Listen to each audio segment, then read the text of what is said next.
நீங்க ஒரு hospital waiting ரூம்ல உட்கார்ந்திருக்கீங்கன்னு கொஞ்சம் கற்பனை பண்ணி பாருங்களேன். பக்கத்துல இருக்கிறவர் ரொம்ப சத்தமா போன்ல பேசிட்டு இருக்கலாம். இல்லனா உங்களுக்கு எரிச்சல் ஊட்டுற மாதிரி ஏதாவது பண்ணலாம். ஆமா, அதனால நமக்கு செம கோவம் வரும். கண்டிப்பா. ஆனா, அந்த கோபத்த தாண்டி அதனால உங்க உயிருக்கு எந்த ஒரு ஆபத்தும் வரப்போறது கிடையாது. இல்லையா? ஆனா, நீங்க வீட்ட விட்டு வெளிய ரோட்ல கால வைக்கிற அந்த ஒரு செகண்ட் நிலைமை அப்படியே தலைகீழா மாறிடுது. முழுசாவே மாறிடுச்சுன்னு தான் சொல்லணும். ஆமா. ஒவ்வொரு நிமிஷமும் பாத்தீங்கன்னா, முன்பின் பார்த்திராத, யாரென்றே தெரியாத யாரோ ஒரு அந்நியனோட முடிவ நம்பி, நீங்க உங்க உயிர கையில பிடிச்சிட்டு டிராவல் பண்றீங்க. ரொம்ப ஒரு பயமுறுத்துற நிஜம் இது. எக்ஸாக்ட்லி. இந்த ஒரு அதிர்ச்சியூட்டும் யதார்த்தத்த பத்தி தான் சையத் அப்துல் ஹக்கீம் எழுதின ஹர்கர் சே ஏக் சைனிக் புத்தகத்தோட முதல் சாப்டரான த ரோட் வி ஷேர் பேசுது. நம்மளோட இந்த ஆழமான அலசலுக்கு த டீப் டைம்க்கு உங்களை வரவேற்கிறேன். இன்னைக்கு நம்ம டெய்லி கடந்து போற ரோடுகளை வெறும் கான்கிரீட் பாதைகளா பார்க்காம மனித உறவுகளோட ஒரு சிக்கலான வலைப்பின்னலா பார்க்க போறோம். Okay, let's unpack this. கண்டிப்பா. இப்போ இங்க ஒரு ஃபேசினேட்டிங்கான விஷயம் என்னன்னா, ரோட்ல டெய்லி பயணம் செய்யற லட்சக்கணக்கான மக்கள் யாரையுமே ஒருத்தர் சூஸ் பண்ணிக்கல. அவங்களுக்குள்ள எந்த விதமான ஒரு மீட்டிங்கோ இல்ல ஒரு அக்ரிமெண்ட்டோ போட்டதே கிடையாது. எந்த பேப்பரும் சைன் பண்ணல, சரியா? ஆமா, எந்த பேப்பரும் சைன் பண்ணல. ஆனாலும் பாத்தீங்கன்னா, ஒரு சில கிலோமீட்டர் தூரத்துக்கு ஒருத்தரோட சின்ன கவனக்குறைவை இன்னொருத்தரோட சேஃப்டியை டைரக்டா தீர்மானிக்குது. புத்தகத்துல இதை அந்நியர்கள் விளைவுகளை பகிர்ந்து கொள்ளும் இடம் அப்படின்னு ரொம்ப அழகா ஆழமா சொல்லியிருக்காங்க. அந்நியர்கள் விளைவுகளை பகிர்ந்து கொள்ளும் இடம் கேட்கவே கொஞ்சம் ஹெவியா இருக்கு. ஆக்சுவலா ஹெவி தான். ஏன்னா உங்க வண்டிக்கு முன்னாடி போற ஒரு சடனா பிரேக் அடிச்சா அதோட டைரக்ட் எஃபெக்டை நீங்க ஃபேஸ் பண்ணி தான் ஆகணும். ரத்த சம்பந்தம் இல்லாத எந்த ஒரு ஃப்ரெண்ட்ஷிப்பும் இல்லாத ரெண்டு மனிதர்களுக்கு நடுவுல ஒருத்தர் உயிரை இன்னொருத்தர் கையில ஒப்படைக்கிற இது உலகத்தோட மிக விசித்திரமான ஒரு கண்ணுக்கு தெரியாத ஒப்பந்தம். ஒரு நிமிஷம், இந்த ஒப்பந்தம் எனக்கு கொஞ்சம் வித்தியாசமா படுது. நீங்க சொல்றத பார்த்தா நான் ஒவ்வொரு முறை வண்டி ஓட்டும் போதும் எனக்கு சம்பந்தமே இல்லாத 1000 பேரோட சேர்ந்து ஒரு ட்ரஸ்ட் ஃபால் கேம் விளையாடுறேனா? ஒரு விதத்துல ஆமா, அப்படிதான். அதாவது நான் டெய்லி காலையில என் ஏடிஎம் பின் நம்பரை ஒரு முன்பின் தெரியாத நபர்கிட்ட கொடுத்துட்டு அவர் என் பணத்தை எடுக்க மாட்டார்னு முழுமையா நம்புற மாதிரி இருக்கு இது. ஒரு சாதாரண மனுஷன் இன்னொரு ஸ்ட்ரேஞ்சர் மேல இவ்ளோ பெரிய நம்பிக்கையை எப்படி வைக்கிறான்? இது நிஜமாவே நம்பிக்கை தானா இல்ல வேற வழி இல்லாத ஒரு கட்டாயமா? இது வெறும் நம்பிக்கைன்னு நம்ம சுருக்கிட முடியாது. இது மனிதனோட அந்த ஒரு பேசிக் இன்ஸ்டிங்க்ட் இருக்குல்ல, தன்னை தற்காத்து கொள்ளும் குணம், அதை சார்ந்தது. நான் கரெக்டா வண்டி ஓட்டினாதான் என் உயிர் தப்பும் அப்படிங்கிற ஒரு சுயநலம் ஒவ்வொருத்தருக்கும் இருக்கு. ஓஹோ, சோ அந்த சுயநலங்களோட கூட்டமைப்பு தான் இந்த சேஃப்டி. எக்ஸாக்ட்லி. அந்த பல சுயநலங்களோட கூட்டுத்தொகை தான் இந்த சாலையோட பாதுகாப்பு. ஆனா இதுல ஒரு மிகப்பெரிய ஆபத்தும் இருக்கு. ஒரு கட்டத்துல இந்த சூழல் நமக்கு பழகிடுது. நம்ம தினமும் எந்த ஆக்சிடென்ட்டும் இல்லாம பத்திரமா வீடு திரும்பிறோம் இல்லையா? அந்த பழக்கப்பட்ட உணர்வு நம்ம மூளையில ஒரு போலியான பாதுகாப்பு உணர்வை, அதாவது ஒரு ஃபால்ஸ் ரீஅஷூரன்ஸை விதைச்சிடுது. இங்கதான் விஷயம் ரியலி இன்ட்ரெஸ்டிங் ஆகுது. இந்த பழக்கப்பட்ட உணர்வு இப்படிங்க ஒரு ஆபத்தா மாறும். ஏன்னா ஒரு வேலையை தினமும் செய்யும்போது நம்ம அதுல எக்ஸ்பர்ட் ஆகத்தானே செய்வோம். அது மத்த விஷயங்களுக்கு செட் ஆகும். ஆனா ரோட்டுக்கு அப்படி இல்ல. 6 குழந்தைங்க மட்டும் போக வேண்டிய ஒரு வேன்ல 12 குழந்தைங்களை ஏத்திக்கிட்டு ஒரு டிரைவர் தினமும் போறாரு. தினமும் அந்த குழந்தைங்க பத்திரமா வீடு திரும்புறதால அந்த டிரைவருக்கும் சரி பேரண்ட்ஸ்க்கும் சரி அதுவே ரொம்ப சேஃப் அப்படிங்கிற ஒரு எண்ணம் வந்துடுதுன்னு சொல்லியிருக்காங்க. ஆமா, அது ரொம்ப பவர்ஃபுல்லான எக்ஸாம்பிள். ஆனா இதை எப்படி வெறும் கவனக்குறைவுன்னு சொல்றது? ஒரு ஹியூமன் பிரெயின் தினமும் பல வருஷமா செய்யற ஒரு போர் அடிக்கிற விஷயத்துல எப்படி ஒவ்வொரு நொடியும் 100% அலர்ட்டா இருக்க முடியும்? அதுவே மனித இயல்புக்கு முரணானது இல்லையா? அது மனித இயல்பு தான். ஆனா இதை நம்ம ஒரு பிக்கர் பிக்சரோட கனெக்ட் பண்ணி பார்த்தா அந்த மனித இயல்பு தான் ரோட்ல ஒரு மிகப்பெரிய ஆயுதமா மாறுது. சைக்கலாஜிக்கலா பாத்தீங்கன்னா மூளை எப்போதுமே அதோட எனர்ஜியை சேவ் பண்ண தான் ட்ரை பண்ணும். ஓகே, ஆட்டோ பைலட் மோடுக்கு போயிடும். கரெக்ட். தினமும் ஒரே ரோட்ல ஒரே டைம்ல போகும்போது மூளை புதுசா எந்த இன்ஃபர்மேஷனையும் உள்ள வாங்கறத நிறுத்திடுது.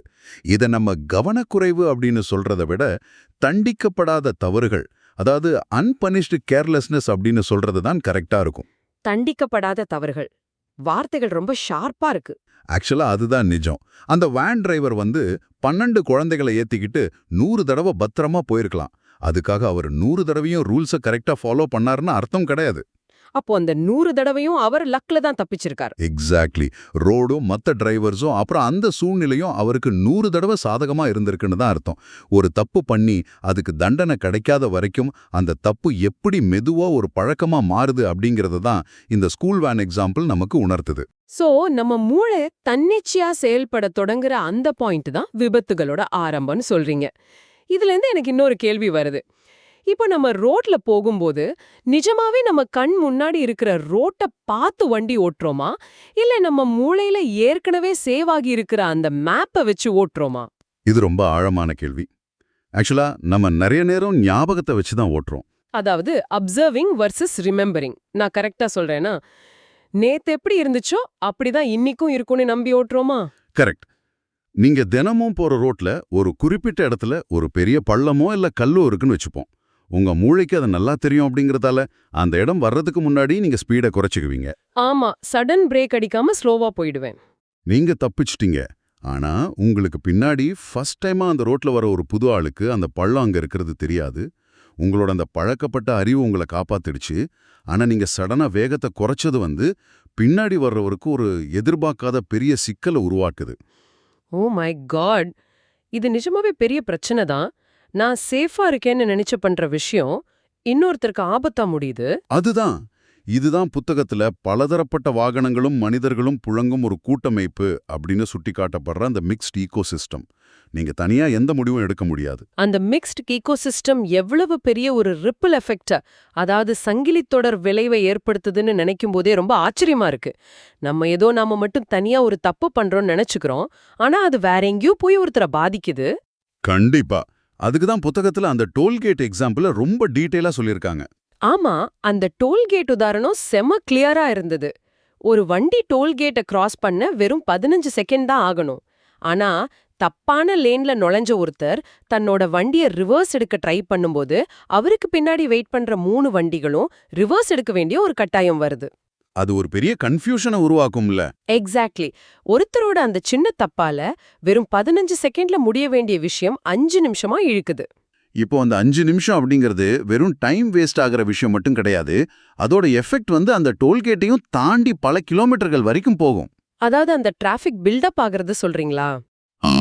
அந்த 5 நிமிஷம் தாமதத்தோட தொடர்ச்சியால எங்கோ பின்னாடி அவசரமா வரக்கூடிய ஒரு ஆம்புலன்ஸ் 11 நிமிஷம் டிராஃபிக்ல மாட்டிக்குது.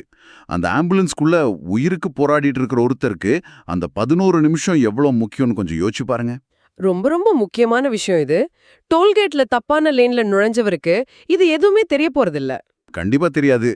தன்னோட ஒரு சாதாரண தப்பு இன்னொரு மனிதனோட உயிர் வாழ்ற வாய்ப்பை எப்படி பறிக்குதுன்னு அவர் நினைச்சு கூட பார்த்திருக்க மாட்டார். ரோட்ல நடக்கிற எதையுமே நம்ம தனிமைப்படுத்தப்பட்ட ஒரு ஆக்ட பார்க்கவே முடியாது. எல்லாமே ஒன்னோட ஒன்னு கனெக்ட் ஆகி தான் இருக்கு. ஒருத்தரோட கன்வீனியன்ஸ்க்காக எடுக்கப்படுற முடிவு எப்படி இன்னொருத்தரோட லைஃப் அண்ட் டெத் ப்ராப்ளமா மாறுது அப்படிங்கிறதுக்கு இது ஒரு பெர்ஃபெக்ட் உதாரணம். ஆனா இதே விஷயத்த நான் ஹைவேல நடக்கிற இன்னொரு இன்சிடென்ட்டோட கம்பேர் பண்ண விரும்புறேன். சொல்லுங்க, எந்த இன்சிடென்ட்? ஒரு ஹைவேல பாத்தீங்கன்னா நடுவுல இருக்கிற டிவைடர்ல ஒரு சின்ன கேப் இருக்குன்னு வைங்க. ஒருத்தர் அந்த வழியா ரொம்ப கேஷுவலா யூ டர்ன் எடுக்க ட்ரை பண்றார். அவர் மைண்ட்ல என்ன ஓடும்? என் ஊர் இங்க இருந்து பக்கத்துல தான் இருக்கு. இதுக்காக நான் ஏன் பல கிலோமீட்டர் சுத்திட்டு வரணும்?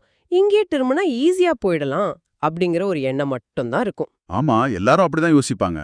இப்போ லாஜிக்கலா பார்த்தா அவர் தன்னோட டைமையும் மிச்சப்படுத்துறார், பெட்ரோலையும் மிச்சப்படுத்துறார். இதுல என்னங்க அவ்ளோ பெரிய தப்பு இருக்கு? அவர் டைமை மிச்சப்படுத்துறார் அப்படிங்கிறது உண்மைதான். ஆனா அந்த மிச்சப்படுத்துற நேரத்துக்கான விலையை யாரு கொடுக்கறாங்க அப்படிங்கிறது தான் இங்க ஒரு மிகப்பெரிய பிரச்சனை. அது எப்படி? விலைய வேற யாரோ கொடுக்கறாங்களா? ஆமா, இப்போ அந்த ஹைவேல தனக்கான சரியான லேன்ல கரெக்டான ஸ்பீட் லிமிட்ல எல்லா ரூல்ஸையும் மதிச்சு ஒருத்தர் வந்துட்டு இருக்காருன்னு வச்சுப்போம். ஓகே, அவர் எந்த தப்பும் பண்ணல. எக்ஸாக்ட்லி. அவர் எந்த தப்பும் பண்ணல. ஆனா இந்த யூ டர்ன் எடுக்கிற நபர் தன்னோட வசதிக்காக சடனா வண்டியை திருப்பும்போது அந்த தப்பே பண்ணாத டிரைவர் மேல ஒரு நொடியில எடுக்க வேண்டிய ஒரு வாழ்வா சாவா முடிவை திணிக்கப்படுது. ஓஹோ, அவர் சடன் பிரேக் அடிக்கணும், இல்லனா வண்டியை எங்கேயாவது திருப்பணும். அதான், ஒருத்தரோட சாதாரண வசதி சம்பந்தமே இல்லாத இன்னொரு மனிதனோட வாழ்க்கையை தீர்மானிக்கிற ஒரு பெரிய நெருக்கடியா மாறுறது தான் ரோட்ல நடக்கிற மிக கொடூரமான முரண்பாடுன்னு இந்த புத்தகத்துல எக்ஸ்பிளைன் பண்ணிருக்காங்க. இந்த முரண்பாட்டை நான் கொஞ்சம் க்ளோஸா கவனிச்சா இது மனிதர்களோட கேரக்டர் பத்தின ஒரு ஆழமான கேள்வியை எழுப்புது. அதாவது நேருக்கு நேர் பேசும்போது ரொம்ப மரியாதையாவும் மத்தவங்க மேல ரொம்ப அக்கறையாவும் இருக்கிற சாதாரண மனிதர்கள் கூட ஒரு காரோட ஸ்டீரிங்க பிடிச்ச உடனே கம்ப்ளீட்டா வேற ஒரு ஆளா மாறிடுறாங்களே, அது ஏன்?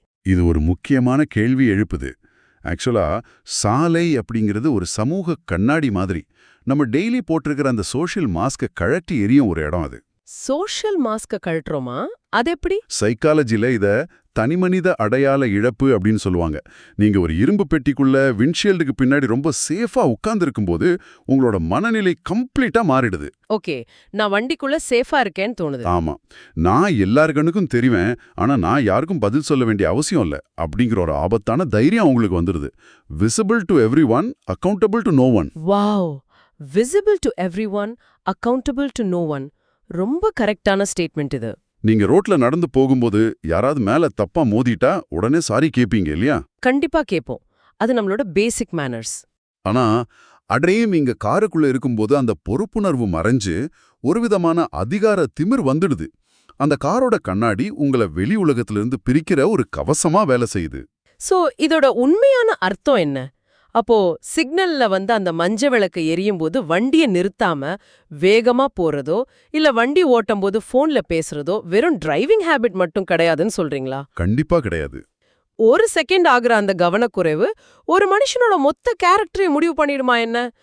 நான் ரொம்ப நல்ல வண்டி ஓட்டுவேன், என்னால இதை ஈஸியா சமாளிக்க முடியும் அப்படிங்கிற ஒரு ஓவர் கான்ஃபிடன்ஸ்ல கூட அதை செஞ்சிருக்கலாமே. அந்த கான்ஃபிடன்ஸ் தான் உங்களோட உண்மையான குணம் என்ன அப்படிங்கறத வெளிச்சம் போட்டு காட்டுது. யாருமே உங்களை கவனிக்காதப்போ நீங்க என்ன முடிவு எடுக்கிறீங்க அப்படிங்கிறது தான் உங்களோட real character. No one is வாட்சிங் அப்படிங்கிறப்ப பண்ற விஷயம். எக்ஸாக்ட்லி. வண்டி ஓட்டும்போது செல்போனை எடுக்கிற அந்த நபர் தன்னை சுத்தி இருக்கிற அத்தனை மனிதர்களோட உயிரை விட அந்த ஒரு ஃபோன் கால் தான் தனக்கு முக்கியம் அப்படிங்கிற ஒரு முடிவை அந்த செகண்ட்ல எடுக்கிறார். அது ரொம்ப செல்ஃபிஷான ஒரு முடிவு. ஆமா.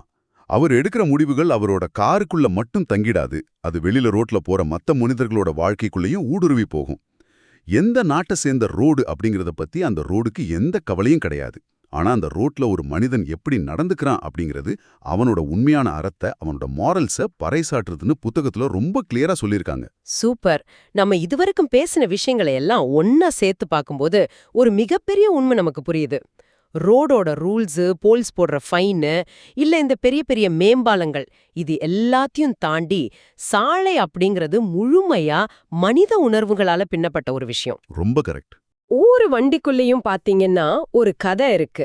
ஒரு அப்பா தன் குழந்தைக்காக வேகமா போயிட்டு இருக்கலாம், இல்ல ஒரு பையன் அவனோட ஃபர்ஸ்ட் ஜாப் இன்டர்வியூக்காக போயிட்டு இருக்கலாம்.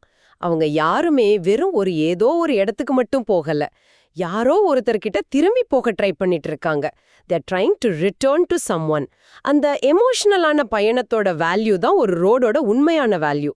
அதேதான். அந்த பயணங்கள் எல்லாமே மத்தவங்களோட கவனத்தின் மேல தான் கட்டப்பட்டிருக்கு. ஒருத்தரோட சின்ன அலட்சியம் இன்னொருத்தரோட அந்த வீட்டுக்கு திரும்புதலை நிரந்தரமா இல்லாம செஞ்சிடலாம். அந்த கண்ணுக்கு தெரியாத ஒப்பந்தத்தை நம்ம மீறுற ஒவ்வொரு முறையும் யாரோ ஒருத்தரோட வீடு திரும்புதலை நம்ம கேள்விக்குறியாக்குறோம் அப்படிங்கிறத நம்ம நிறைய நேரம் ரியலைஸ் பண்றதே கிடையாது. Absolutely. இந்த ஆழமான அலசலை நம்ம முடிக்கும்போது இதை கேட்டுட்டு இருக்கிற உங்ககிட்ட நீங்க இதுவரைக்கும் சிந்திக்காத ஒரு புது பாயிண்ட ஒரு கேள்வியா வைக்க விரும்புறேன். நம்ம இவ்ளோ நேரமா மனிதர்கள் செய்யற தப்புகள், அவங்களோட இமோஷன்ஸ், கவனக்குறைவு பத்தியெல்லாம் ரொம்ப டீட்டெயிலா பேசணும். ஆமா, நிறைய விஷயம் கவர் பண்ணிட்டோம். ஆனா நம்மளோட ஃபியூச்சர் இப்போ ரொம்ப ஃபாஸ்டா மாறிட்டு இருக்கு. ஏஐ, அதாவது செயற்கை நுண்ணறிவால் இயங்குற ஆட்டோமேட்டிக் கார்கள், செல்ஃப் டிரைவிங் கார்ஸ் முழுமையா ரோட ஆக்கிரமிக்கிற ஒரு காலம் கண்டிப்பா வரலாம். அதுக்கான வாய்ப்புகள் ரொம்பவே அதிகமா இருக்கு. எக்ஸாக்ட்லி. எந்த மனித உணர்ச்சிகளுமே இல்லாத அந்த மிஷின்கள் விபத்துகளை தடுத்து நம்மள ரொம்ப சேஃபா மாத்தலாம். ஆனா தினமும் ரோட்ல நம்ம பல முன்பின் தெரியாத மனிதர்கள் கூட ஷேர் பண்ணிக்கிற அந்த சக மனித அக்கறை, அப்புறம் அந்த விட்டு கொடுத்தல், இந்த எமோஷன்ஸ் எல்லாம் நம்ம பெர்மனண்டா இழந்துடுவோமா? அது ஒரு ரொம்ப நல்ல கேள்வி. நம்ம வண்டியோட ஸ்டியரிங்க ஒரு மெஷின் கிட்ட கொடுக்கறது நம்ம உயிரை மட்டும் காப்பாத்துமா, இல்ல சக மனிதன் மேல நமக்கு இருக்கிற அந்த ஒரு எம்பத்திய, பச்சாதாபத்தை முழுமையா அழிச்சிடுமா? நாளைக்கு நீங்க வழக்கமா போற ஒரு காலியான ரோட்ல யாருமே இல்லைன்னு கொஞ்சம் ஸ்பீடை ஏத்தும் போது உங்களை நீங்களே இந்த கேள்வியை கேட்டுக்கோங்க. நான் இப்போ என் முன்னாடி இருக்கிற ரோட்டை பார்த்து வண்டியை ஓட்டுறேனா, இல்ல நேத்து வரைக்கும் இந்த ரோடு சேஃபா இருந்தது அப்படிங்கிற ஏன் ஞாபகத்தை வச்சு வண்டி ஓட்டுறேனா? ஒருவேளை இன்னைக்கு இந்த ரோடு மாறி இருந்தா உங்களோட அந்த பழக்கம் உங்களை காப்பாத்துமா? கொஞ்சம் யோசிச்சு பாருங்க.